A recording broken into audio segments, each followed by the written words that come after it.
આ કેસમાં આરોપી ઉપર આધાર હાઉસિંગ ફાઇનાન્સ લિમિટેડની અડાજણ શાખા ખાતે ખોટા દસ્તાવેજો રજૂ કરીને ₹20,66,995ની લોન હડપ કરવાનો આરોપ છે.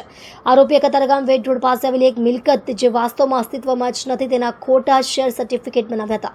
આ ખોટા દસ્તાવેજોના આધારે અશાંતાળાનો હુકમ મેળવી અન્ય આરોપીઓની સહાયથી તે લોન મેળવી હતી, જેની રકમ આજ દિન સુધી ચૂકવાઈ નથી.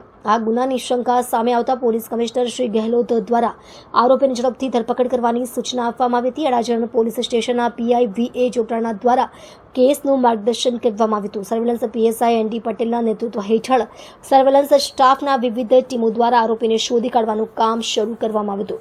આ કાર્યવાહી દરમિયાન સર્વેલન્સ સ્ટાફના હેડ કોન્સ્ટેબલ દિલીપભાઈ બળવંતભાઈ તથા પોલીસ કોન્સ્ટેબલ હિતેશકુમાર હીરાભાઈ દ્વારા ટેકનિકલ સર્વેલન્સ અને અંગત બાતમીની મદદથી આરોપીની ધરપકડ કરવામાં આવી હતી. પૂછપરછ દરમિયાન આરોપીએ કબૂલાત કરી હતી કે તેણે વર્ષ 2022માં જ્યારે તે આધાર હાઉસિંગ ફાઇનાન્સ લિમિટેડની અડાજણ શાખા પર મેનેજર તરીકે કાર્યરત હતો ત્યારે તેણે આ ગુનો કર્યો હતો. આરોપી અન્ય આરોપીઓ સાથે મળીને આ જાતના બીજા ગુનામાં સંડોવાયેલો હોવાની શંકા છે, જેની તપાસ હાલ ચાલુ છે.